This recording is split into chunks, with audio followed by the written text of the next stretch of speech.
भगवान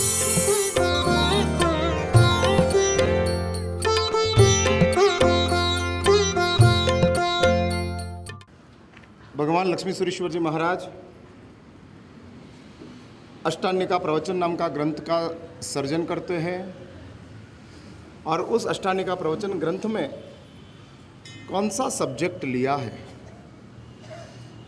कल के प्रवचन में मैंने बताया था पर्युषणा कल्प 5 दिन का ही था,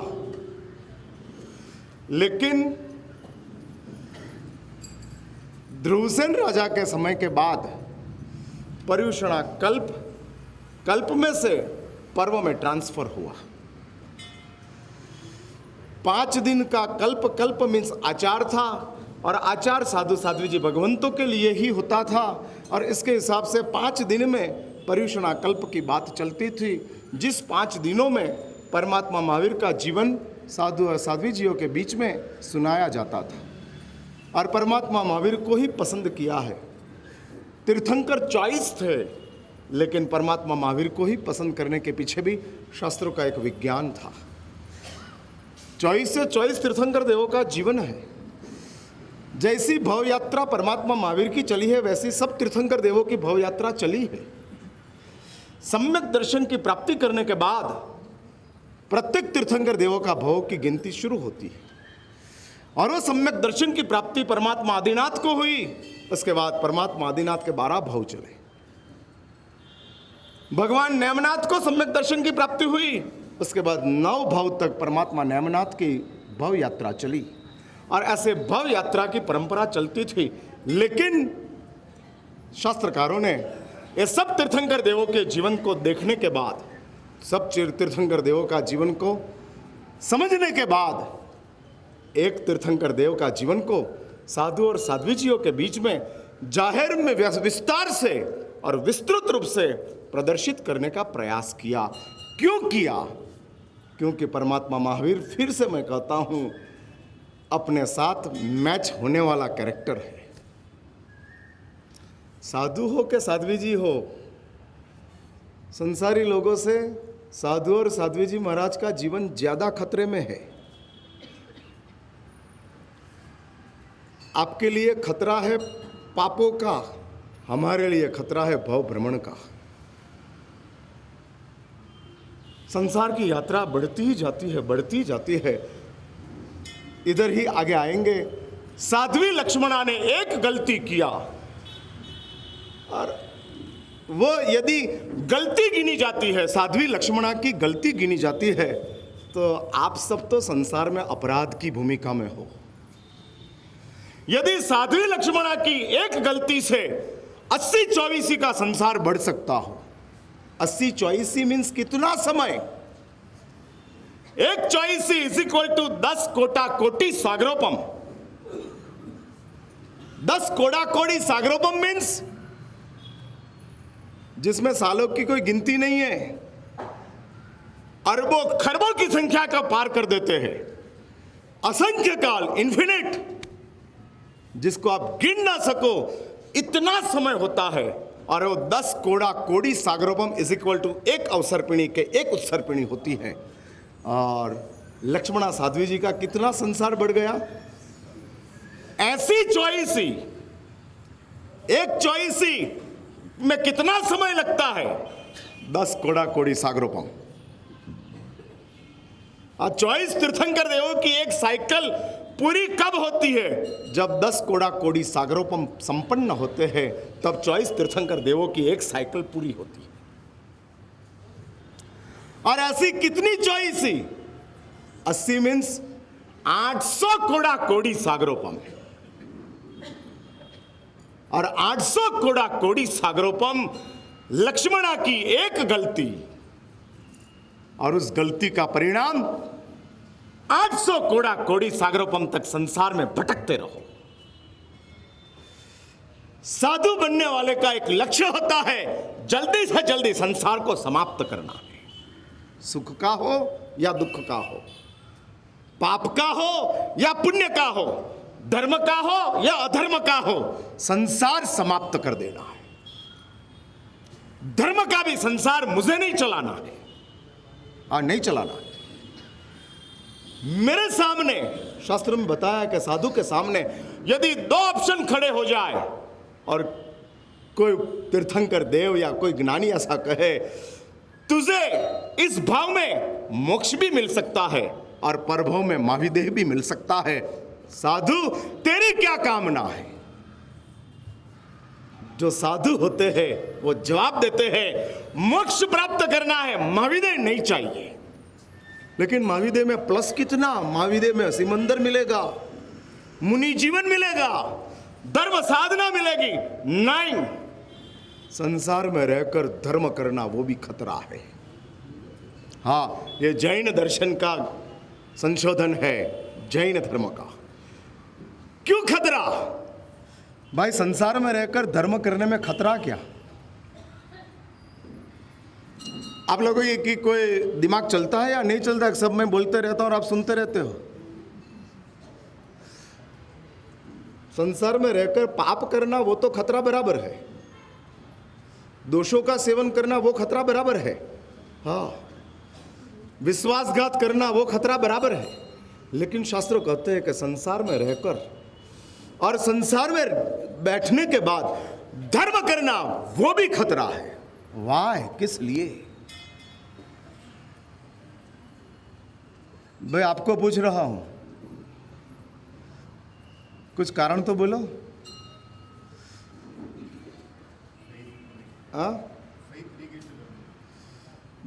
सही तरीके से हुए तो भी खतरा है। हाँ, आपको पता है, शाली वैभार गिरी के ऊपर चले गए, मुनि शाली अनशन के लिए खड़े बैठ गए और वैभार गिरी की पत्थर की शिला के ऊपर मुनि शाली अप्पाणम वोसिरा में करके लेट गए। और वो पत्थर की शिला, वैशाख माह, भयानक गर्मी और पत्थर की शिला गर्मी से इतनी तप गई थी, इतनी तप गई थी, उसके ऊपर शाली निर्वस्त्र होके केवल चोलपट्टा रखकर अप्पाणम वोसिरा, पूरा शरीर के ऊपर पत्थर की शिला में से आग निकल रही है, अप्पाणम वोसिरा। अब ये उससे ज्यादा सही तरीके का धर्म कौन सा? उससे ज्यादा सही तरीके का धर्म कौन सा? स्कंदक सूरी, शास्त्रों में बात आती है, घानी में पीले जाते हैं और उसका शरीर पिसते हैं, पिसने का काम चल रहा है, पूरा शरीर डाल दिया है।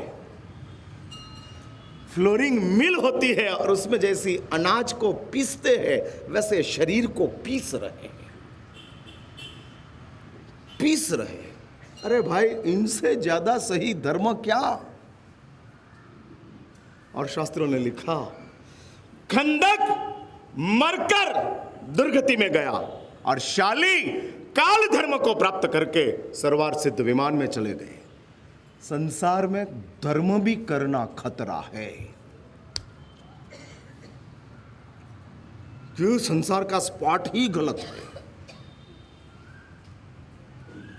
धर्म सही लेकिन स्पॉट गलत।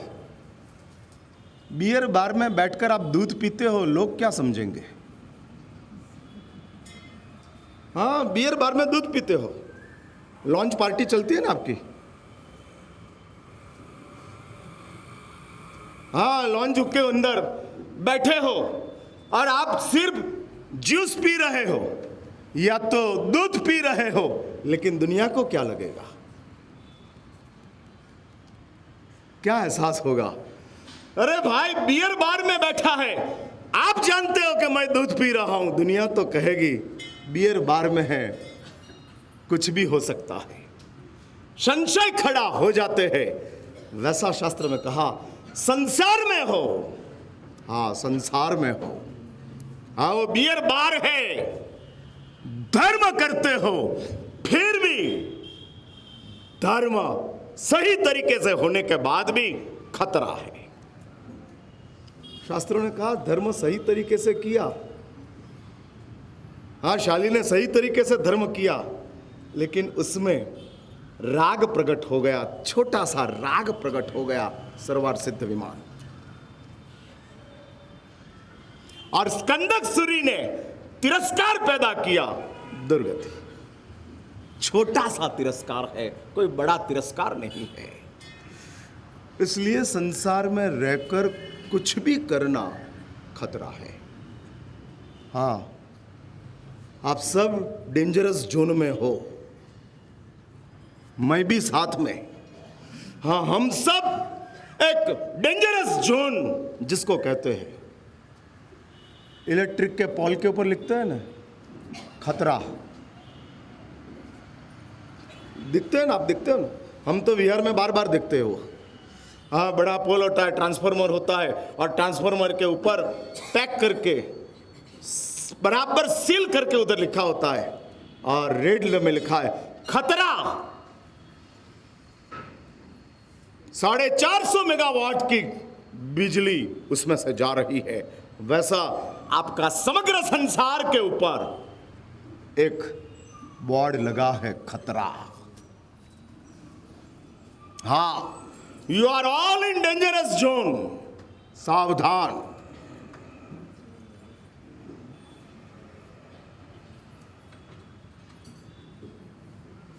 हाँ, यदि सावधान नहीं बने तो कभी क्या हो जाएगा पता नहीं लगता है। और दूसरी बात, शास्त्र में कहते हैं संसार में सबसे कठिन जो कोई चीज हो तो सावधानी है।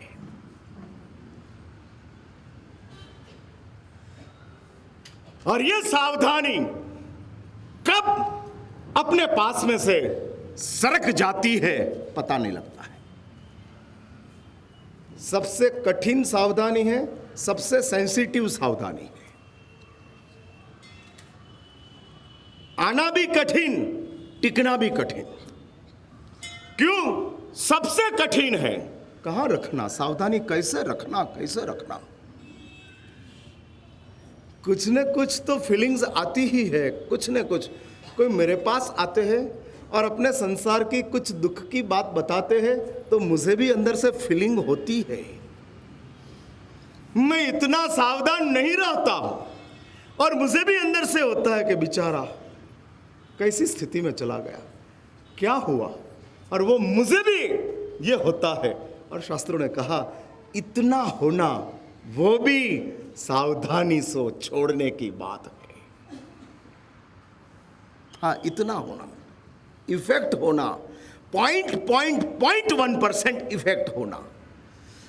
शालीभद्र की मुनिशाली तरीके के जीवन में शाली ने सावधानी कब गमाई? सुना ना प्रसंग चंद्र कुमार जी? नहीं, शाली ने सावधानी कब, सावधानी शाली की कब गई? हाँ, मां और भद्रा ने कहा बेटा तेरा धर्मलाभ सुनना है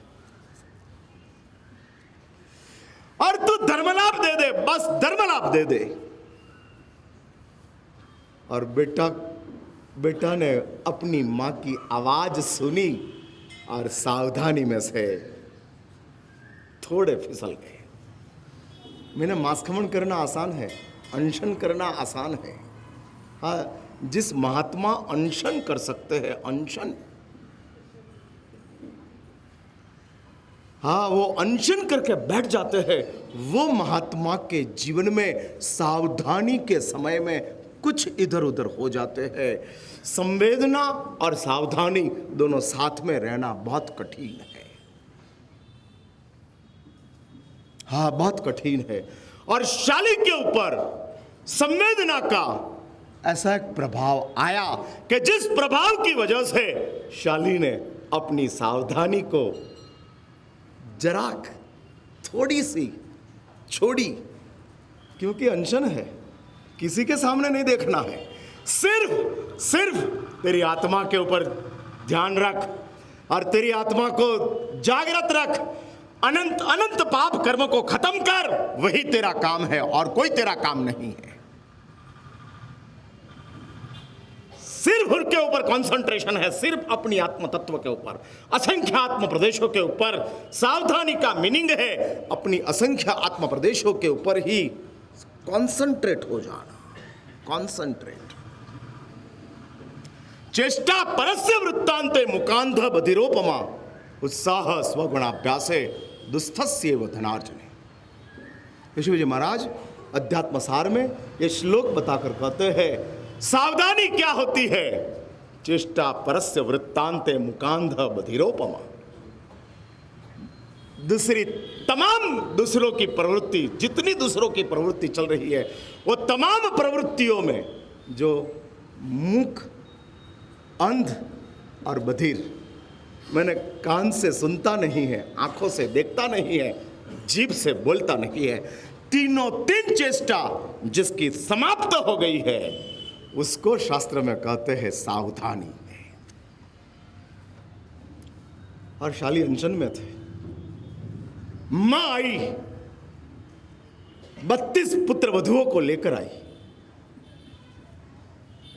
और वो 32 पुत्र वधुओं को लेकर आने के बाद मां ने शाली को कहा मुझे आपका धर्मलाभ सुनना है, क्योंकि परमात्मा ने बोल दिया था कि शाली तो गया, और प्रभु ने यह भी कहा शाली मां भद्रा को कि भद्रा तू लेट हो गई, शाली तो तेरे घर आया था। हाँ, भद्रा को कहते हैं तेरे घर आया था शाली, क्योंकि भद्रा पूछती है क्यों मेरे घर क्यों आए, और तब प्रभु कहते हैं, और प्रभु कहते हैं भद्रा जब शाली 30 उपवास का पारणा करने के लिए निकले थे, 30 उपवास का पारणा था और दूसरे दिन से अनशन था, बीच में एक दिन था, पहला 30 उपवास, बाद में अनशन, बीच में एक पारणा। और परमात्मा के पास जाकर शाली कहते हैं प्रभु भिक्षा लेने के लिए जा रहा हूं, और परमात्मा ने कहा जाओ शाली, प्रभु जिंदगी की अंतिम भिक्षा है, तथास्तु। इसके बाद अभी कभी भिक्षा के लिए जाने की जरूरत नहीं रहेगी, और प्रभु अंतिम भिक्षा के लिए जा रहा हूं। और उसके साथ परमात्मा ने कहा शाली आज पारणा और उत्तर पारणा दोनों तेरी मां के हाथ से होगा। अभी शाली को कोई और सोचने का जरूर नहीं थी, सीधा भद्रा के घर हाँ पहुंच गया, धर्मलाभ। 33 से 33 32 पत्नियां और मां 33 से 33, उसको मैसेज मिला था मुनि शाली राजगृह में आए हैं, हाँ राजगृह में पधारे हैं। और वो 33 से 32 अपने पति का दर्शन करने के लिए, और एक मां अपने बेटे का दीदार करने के लिए शाली के पास जाने के लिए सब तैयार हो रहे थे। हाँ होते हैं ऐसा, व्याख्यान निकल जाते हैं फिर तैयार होके आते हैं। और मुनि शाली का वंदन करना है, 33 से 33 रेडी होकर शाली के पास जाने के लिए तैयारी में जुटे हैं। और 33 में से एक भी घर आंगने आए हुए शाली को पहचान नहीं पाए। अब जरा सोचो शाली ने कैसी साधना की होगी। जिस मां ने अपने बेटे को 32 साल तक देखा है, जिस पत्नियों ने अपने पति के साथ समग्र संसार पसार किया है, वो पत्नियां भी, वो मां भी अपने बेटे को नहीं पहचान पाए, कैसी साधना होगी, कैसी साधना। हाँ क्या साधना की होगी। और जिस साधना के हिसाब से पूरा शाली का शरीर बदल गया, कितना तप, कितना त्याग, कितनी साधना, कितना उपसर्ग, और उस सब में शाली ने अपने शरीर के साथ का कितना रिश्ता तोड़ दिया होगा। नहीं रखना है। सबसे पुराना रिश्ता शरीर के साथ है और सबसे कातिल रिश्ता शरीर का है। दोनों चीज समझ के रखो। सबसे पुराना हमारा रिश्ता, अपनी आत्मा का रिश्ता किसके साथ? शरीर के साथ। हाँ, शरीर के साथ। और सबसे कातिल रिश्ता कौन सा? शरीर का। पुराना भी है, कातिल भी है।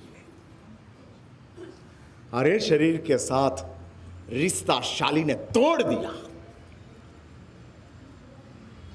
नहीं, पिघाल दिया, शरीर को पिघाल दिया। कि जिसके हिसाब से शाली भद्र के राजमहल में 7 मंजिले की हवेली में शाली गया है और शाली को कोई पहचानते नहीं। 3 बार धर्मलाप देकर शाली वापस लौट गया। रास्ते में सोचते रहता है प्रभु ने कहा था और माँ के हाथ से तो पारना नहीं हुआ, प्रभु ने कहा था और माँ के हाथ से तो पारना नहीं हुआ। और उसमें रास्ते में गत जन्म की माँ ने पारना करा दिया। और वो शाली वैबार गिरी के ऊपर अनशन के लिए पहुंचा है। और प्रभु कहते हैं भद्रा, लेट हो गया, ट्रेन चूक गई।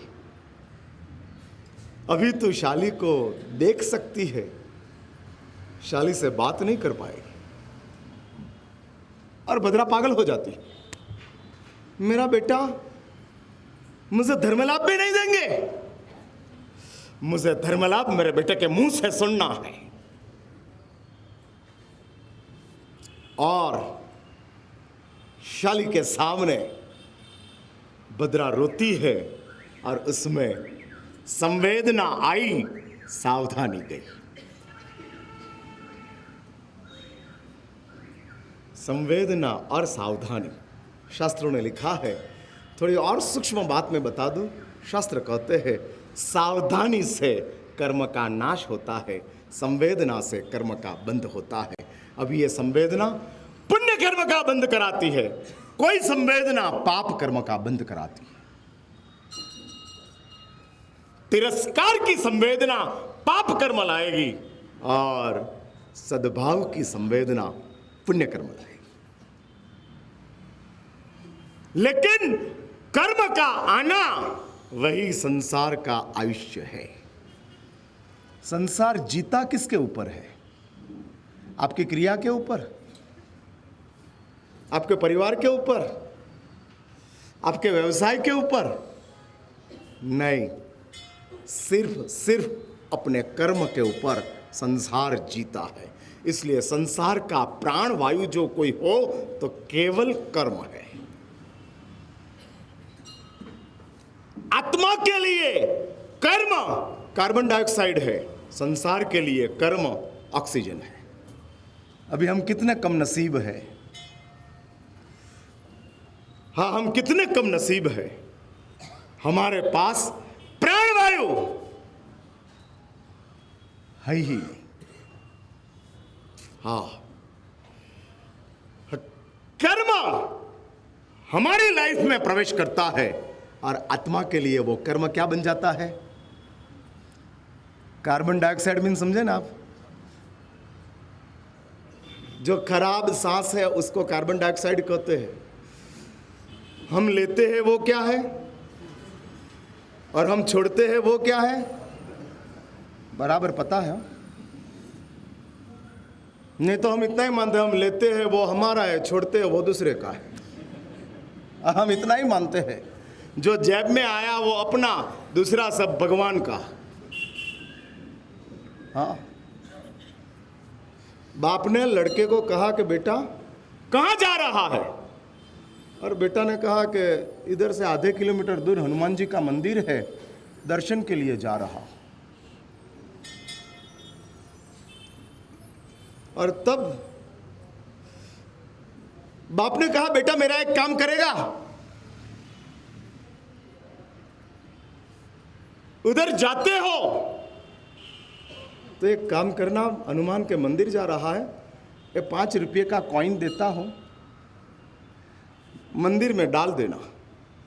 और तब बेटा कहता है कि पिताजी आपकी ओर से मैं 5 रुपया का डालूंगा तो मुझे क्या, कुछ कमीशन तो चाहिए ना।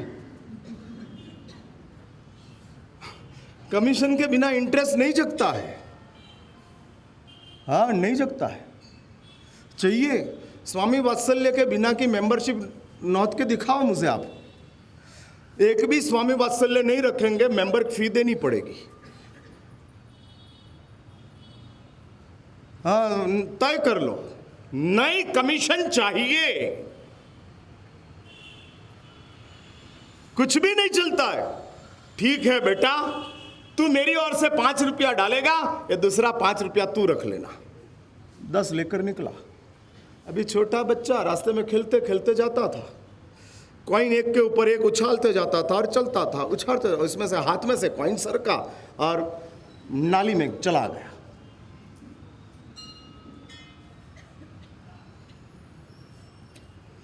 दर्शन करके वापस आया, बाप ने पूछा बेटा 5 रुपया का क्या किया? अरे बाप बेटा ने कहा ऐसा हो गया,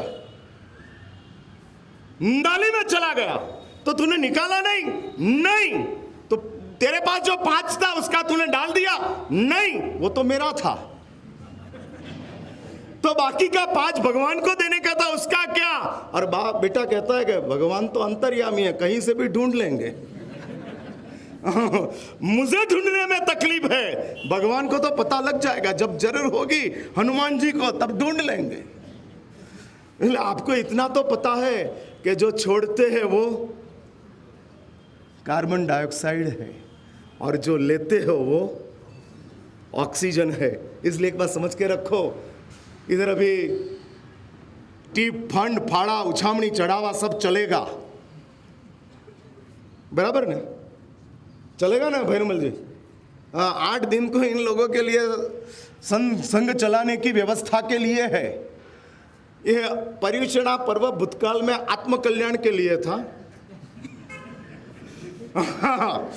पहला आत्मकल्याण के लिए पर्युषणा पर्व की आराधना होती थी, बाद में धर्म के लिए पर्युषण था और धर्म क्रिया करने के लिए पर्युषणा पर्व आते हैं और सेफ डिपॉजिट वॉल्ट में से बैठ का बाहर निकलता है। हाँ, सेफ डिपॉजिट में डाल दिया होता है, फिर 2 चाबी से निकालना पड़ता है बाट का, उसका नंबर रखना पड़ता है, फिर बैठ का निकालते हैं। हाँ, और ब्रांड न्यू रहता है, बैठ का कभी खराब नहीं होता है। आप कितनी सावधानी से उसका उपयोग करते हो। हाँ, कभी खराब नहीं होता है। जिंदगी में कभी बैठका को धोने के लिए डालना नहीं पड़ता है। कितना आप समझदार और कितना सावधानी से ये बैठका का उपयोग करते हो। हमको तो हर 15 दिन 20 दिन में हमारा आसन धोना पड़ता है। इसलिए मैं ये कहता हूं, आत्मकल्याण के लिए पर्युषण था, धर्म क्रिया के लिए पर्युषण था, फिर आगे बोलो यार। हाँ, संघ की व्यवस्था के लिए। हाँ, संघ वाले को भी ऐसा हुआ, हम इन लोगों की तो भावना यही थी कि 8 दिन ज़्यादा से ज़्यादा आत्मकल्याण की ही बात करें, लेकिन 8 दिन के अलावा आते नहीं हैं। हाँ, अभी तो सब गोडाउन का माल आ जाएगा। हाँ, रिजेक्टेड आइटम भी आ जाएगी, इफेक्टेड भी आएगी, रिजेक्टेड भी आएगी। हाँ, 8 दिन में सब भगवान धर्मनाथ हर रोज मिलते हैं, लेकिन ऐसे धर्मनाथ इधर है कि 8 दिन में ही मिलते हैं। हाँ, जिनका दर्शन करना जरूरी है। इसलिए फिर पर्युषणा पर्व। अभी एक बात हो गई, आत्मकल्याण, धर्म क्रिया, संघ कल्याण नहीं, संघ की व्यवस्था को मेंटेन करने के लिए पर्युषणा पर्व ही एक पर्व है। अरे संघ तो चलाना पड़ता है। हाँ, गाली खा के भी उन लोगों को बैठना पड़ता है। हाँ, करने के बाद भी गाली मिलती है। हाँ, करने के बाद।